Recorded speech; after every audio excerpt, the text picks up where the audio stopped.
Good morning, everybody. We will start this session on long-term care, and the first speaker is Dr. Suzanne Bradley, who has been working in the field for a very long time, so we are very keen in asking what she's suggesting us for infection control in this setting. Thank you. It's a pleasure to have the opportunity to speak with you today. I'd like to thank the organizing committee to have the opportunity to talk about a topic that's near and dear to my heart. So my challenge today is to convince you that in preventing infections in long-term care, that there are some things that we can do. So I'm going to talk primarily about some evidence-based studies, define a little bit about at least what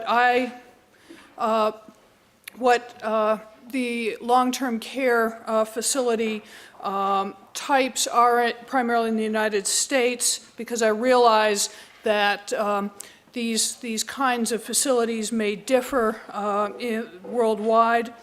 Talk a little bit about surveillance definitions. Is there evidence that isolation strategies work in this setting, and what kind of strategies are we talking about?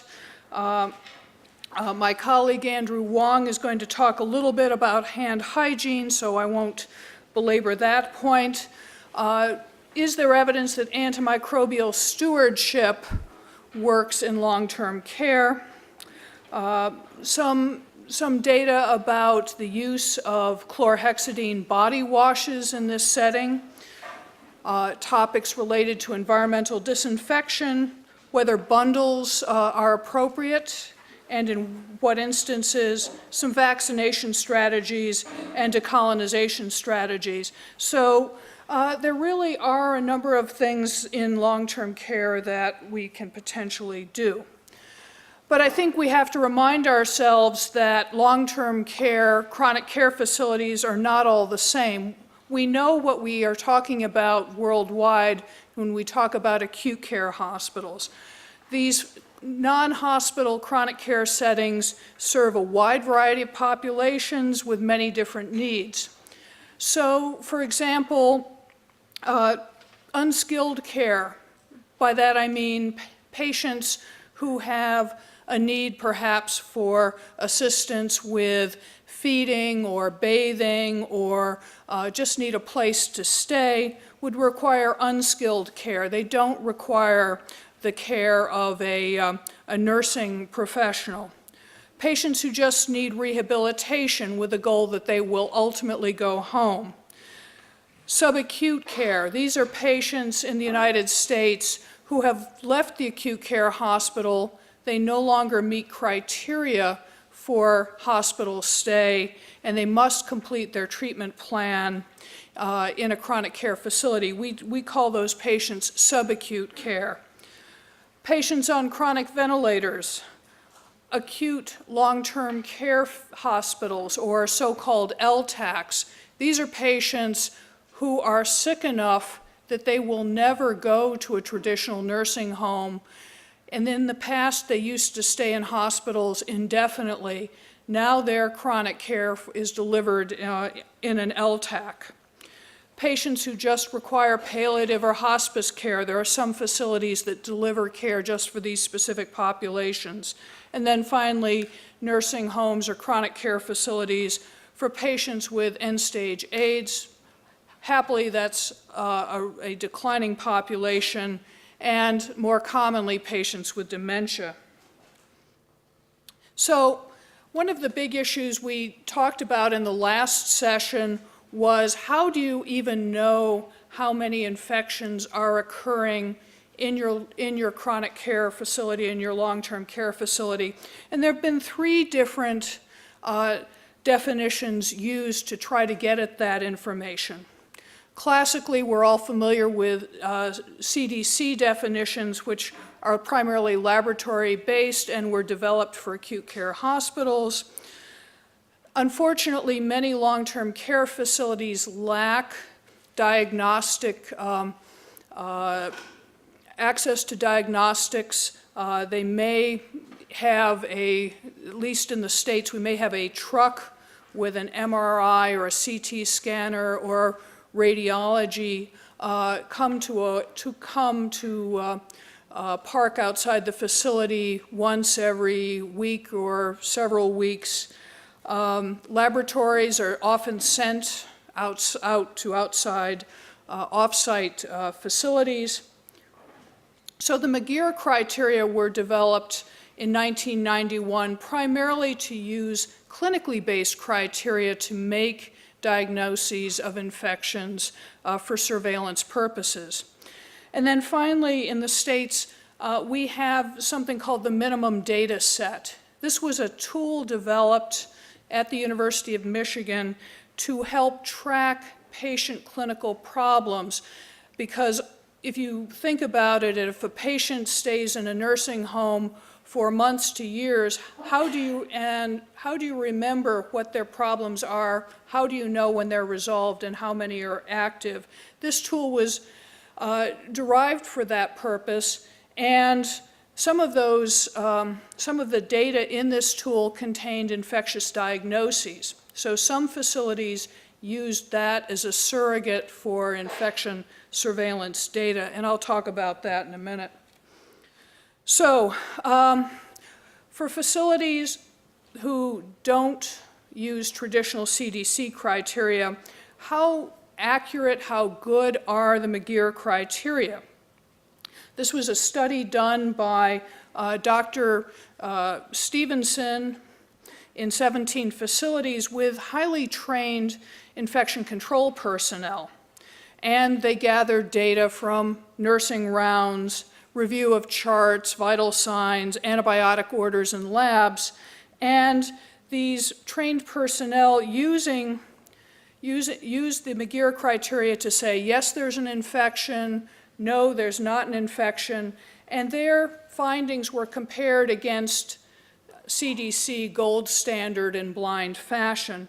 And the bottom line is, just using these clinical criteria, they were able to detect almost 80% of infections that were present in these 17 facilities.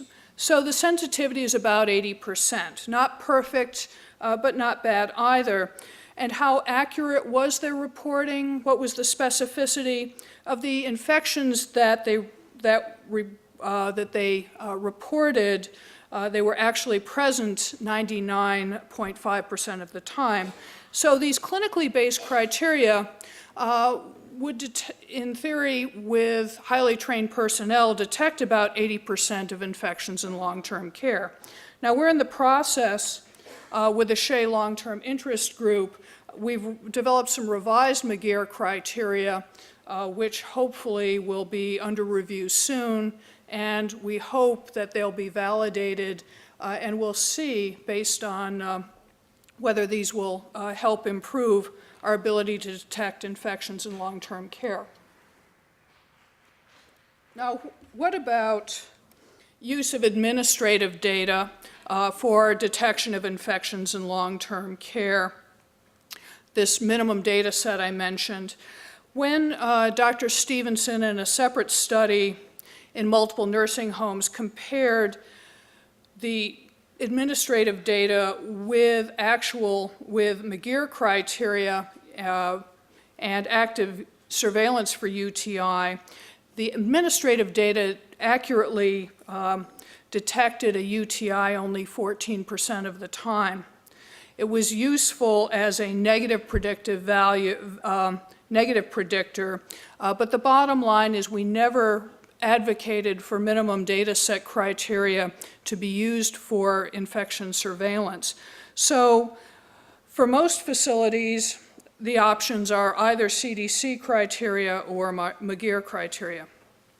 So what can we do with this information? I heard a little bit about the HALT study, which was done Europe-wide in terms of trying to get at the issue of how much of a problem is infection in long-term care facilities. And in the States, and as I understand in Canada as well, it's been been problematic. We've been able to do point prevalence surveys since 2003 in our Veterans Administration healthcare system, which comprises about 12,000 patients and about 130 long-term care facilities. And so we've had every couple of years been able to do an electronic survey using CDC criteria. And I can tell you that we've been able to show that this surveillance system is reproducible. Our infection rates are approximately 5% over the last 6 years. And also our rates of UTI, pneumonia, and skin and soft tissue infections, as you can see, have remained fairly stable over that time. Using the surveillance system, we've also been able to determine what our infection control capacity is, who our ICPs are, what the degrees do they hold, whether they are based at the facility or consultative. The other issues, we've been able to figure out how many negative pressure rooms do we have. During the H1N1 epidemic, it was thought that nursing homes would be a place to put sick patients. And if you were talking about negative pressure rooms, we had probably 1 negative pressure room for every, I would say, 100 patients or so. It wasn't going to be a solution at all. So we've begun to open up the black box that is nursing homes in an age where we have access to electronic data. Now, how good is our isolation procedures in long-term care? That's an issue that hasn't been explored very widely, certainly in large-scale studies. And if you look at this study from the CDC, the so-called Suzanne study, let me grab this a minute. They had a problem with VRE in their hospitals and in their long-term care facilities, and they implemented a strategy where hospitals and long-term care facilities shared data upon admission. So if I knew that a patient had VRE, I would tell the nursing home upon arrival, and they would be put in appropriate contact isolation. And over time, with this cooperation and adherence to contact isolation, one can appreciate that over time, rates of VRE in hospitals went down to 0 over a period of 2 years, and there was also a decline in nursing homes during that time. So it would appear that contact isolation works in long-term care. But when we talk about contact isolation in hospitals and long-term care facilities, I think it's important to look at the fine print in a table in this study, because what's done in hospitals and what is done in long-term care are actually very different.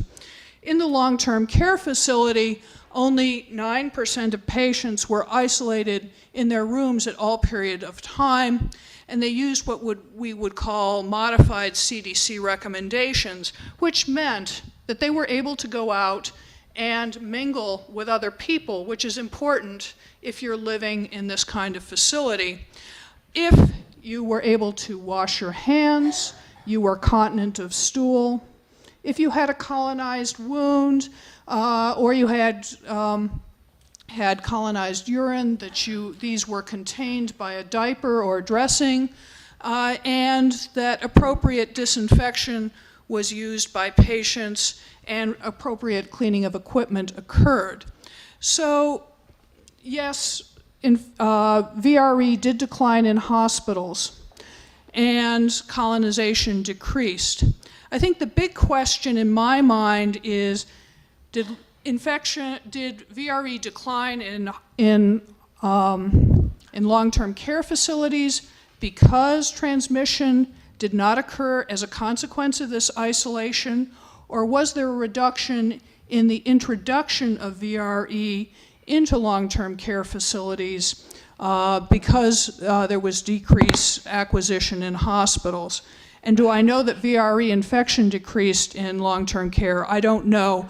But this kind of strategy, I think, is very doable in long-term care facilities because it's not as stringent as contact isolation that we see in hospitals.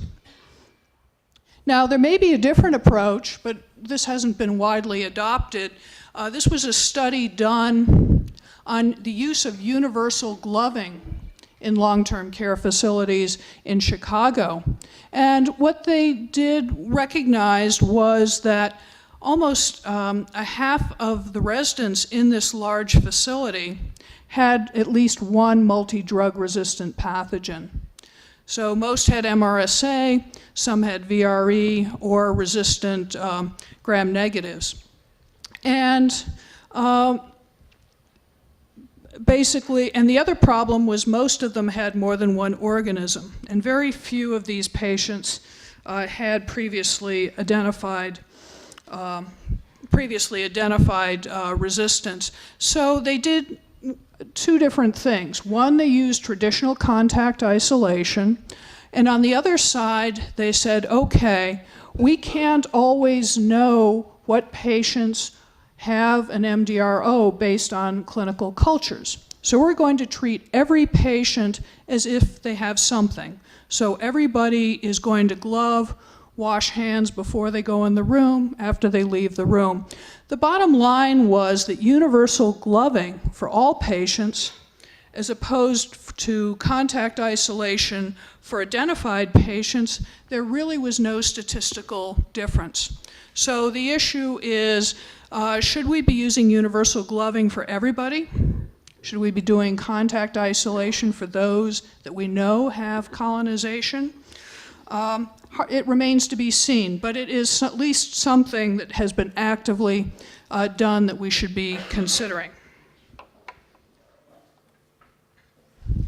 Now, one of the problems in long-term care, as I already mentioned, is we don't know how many infections we have, and a lot of times we don't know if we have the basic resources to try to control or reduce multi-drug resistance. This was a nice study done by Mark Loeb comparing similar long-term care facilities in Canada and in the United States. And so they looked at how common MRSA and resistant gram-negative bacilli were. They looked at staffing levels for nursing, physicians, ICPs, number of sinks, what kind of soap was used, and here were the results. So the bottom line was that facilities who had more registered nurses had significantly less MRSA than those who had fewer experienced staff, and those that were more likely, and also those facilities were more likely to use an antimicrobial soap. So getting antimicrobial soap might be a strategy that could be used to reduce antimicrobial resistance. It's fairly easy. Getting more expensive nursing staff, at least in my country, is not so simple an issue, but these results are very similar to others that we've found in ICUs and other parts of the healthcare system, that more experienced staff help reduce resistance. What about number of sinks? If you make hand washing accessible, and you've already heard from Didier about this, I don't need to amplify this too much, but if you have more access to hand washing, resistance and compliance improve. And the bottom line, so there are some things we can do with regards to simple resource measures that might help reduce resistance rates. What about hand hygiene? Now, Dr. Wong is going to talk about hand hygiene a little bit. Many years ago at our facility, we assessed hand hygiene in a couple of our nursing homes. And the bottom line was change in hand washing compliance with education alone was not effective. We had high rates of colonization with pathogens on the hands of our personnel. And it was the introduction of antimicrobial hand rub that transiently reduced carriage of gram-negative bacilli and Staph aureus in our healthcare workers. And we also had significant reduction in compliance. And similar studies also showed a trend towards a significant reduction in infections. So introduction of education, hand rub, and improving hand disinfection in long-term care is certainly very feasible. Now there has been a randomized cluster trial in 6 long-term care facilities in Hong Kong, comparing use of pocket gel versus usual care. They've had an intensive education program as well. The bottom line is the facilities and staff were fairly equivalent in this trial, and I'll just give you my take. The intervention facilities, if anything, there was a bias towards these facilities having more infections to begin with. They had fewer sinks, more disabled patients, more infections to begin with, and higher attributable death rates to infection. And the bottom line is, with this use of hand rub intervention, they were significantly able to, in the intervention facilities, increase the use of hand rub. The number of observed opportunities went up. There was a reduction in washing, but it was thought that this was due to increased use of hand rub, and hand hygiene compliance improved overall. Even more importantly, they were able to show that if you looked at infections and deaths in the intervention facilities versus control, you had a significant reduction in infections from pre to post intervention, and reduction in deaths, where there was no significant reduction in infection and death in the control facilities. There was another study by Evelard and his group, before and after study design in nursing home, rehab, and geriatric wards, assessing the WHO 5 moments of hand hygiene. And they initially wanted to, they instituted a training program and gave initial performance feedback with assessment of hygiene performance and institutional communication. All the things we've learned seem to work quite well. And they were able to make some substantial improvements in their hand hygiene intervention, even in long-term care. So while washing, having a hand hygiene moment after single contact actually went down, they were able to show that after multiple contacts, people did use hand hygiene significantly more often or between multiple contacts. There was significant improvement in this regard. There was improvement in the quality of hand rubbing, as well as appropriate use of gloves and inappropriate glove use. So even in long-term care, they were able to show that this kind of hand hygiene intervention does work.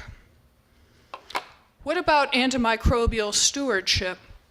We talked about the pressure that geriatricians, and I also do geriatrics, to give antibiotics to patients is very high.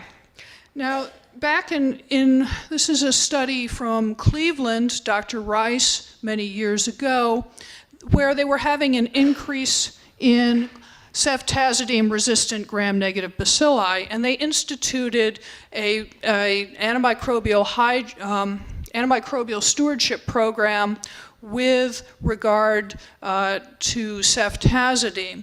And they were able to show that as ceftazidime resistance use reduced, that they were able to reduce the number of ceftazidime-resistant isolates in their facility from approximately 30 down to approximately 7.5 with this antimicrobial stewardship program. So antimicrobial stewardship looked like it worked, at least for this antibiotic, and in a fairly sustained fashion.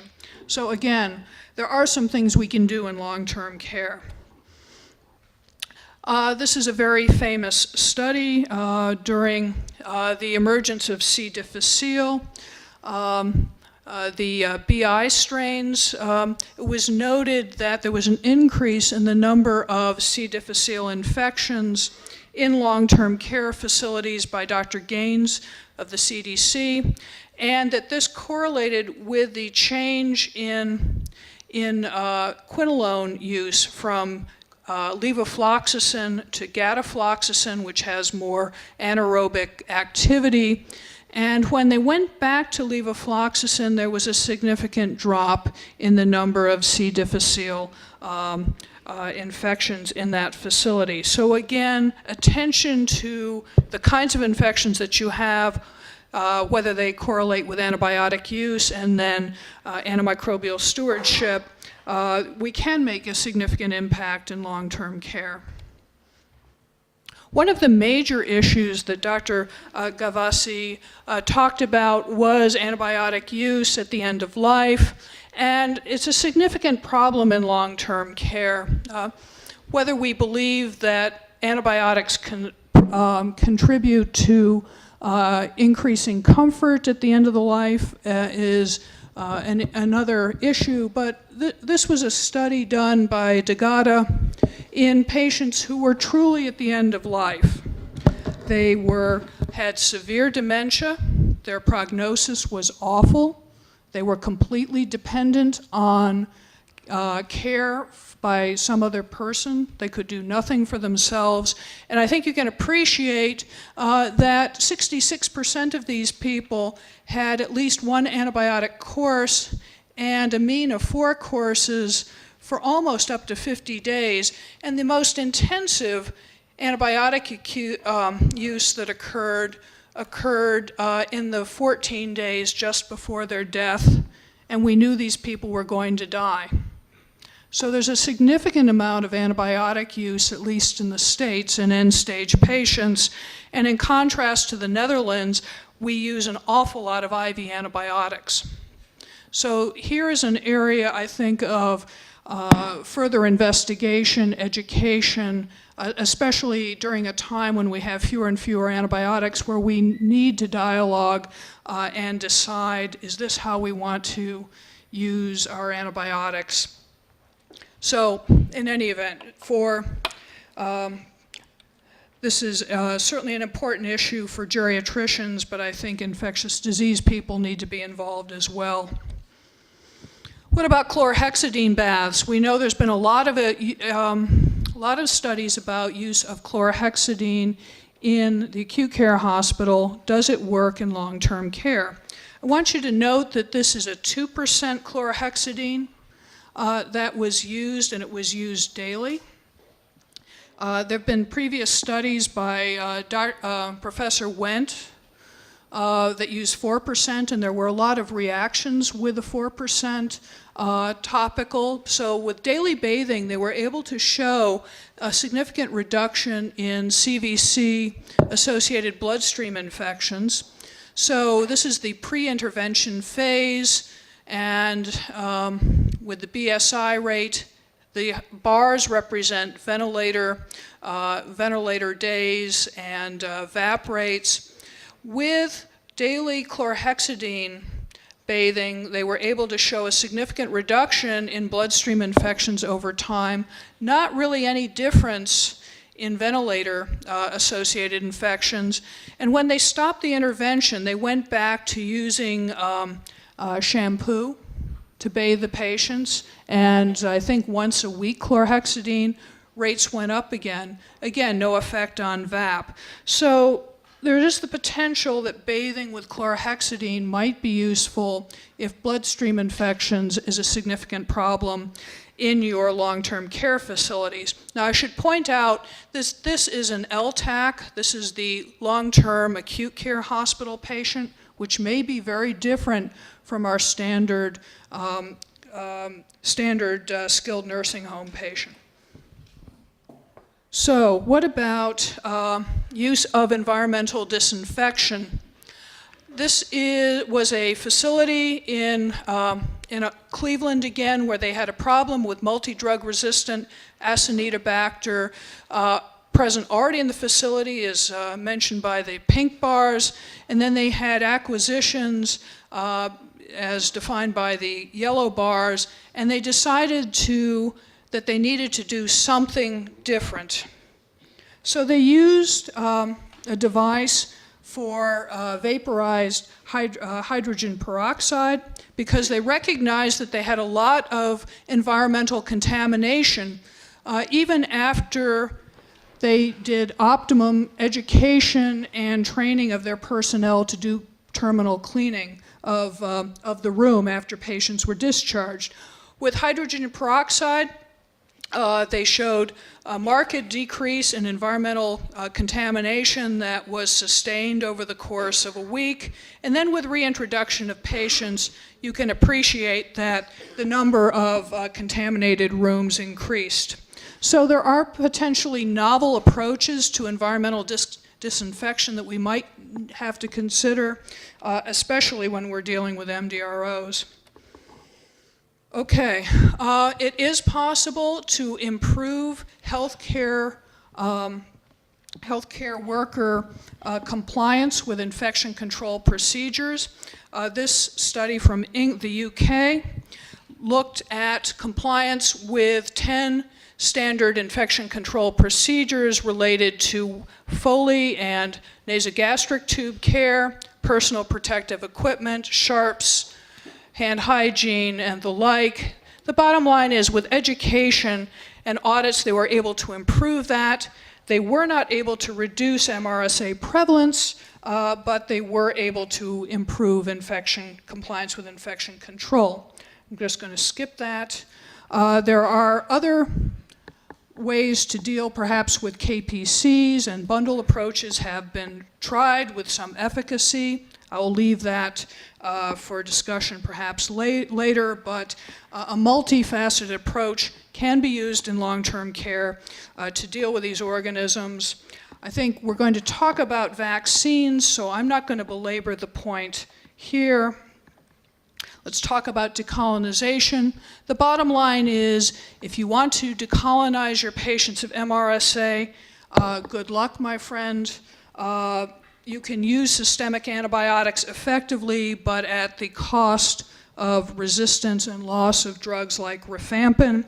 My reaction is that 90%, most of these patients will relapse at 90 days. Mupirocin is effective. We've done randomized, controlled, placebo-controlled trials. It works to decolonize the patient for up to 90 days, and perhaps as long as 6 months. But the bottom line is, if you don't continue it, it will be back.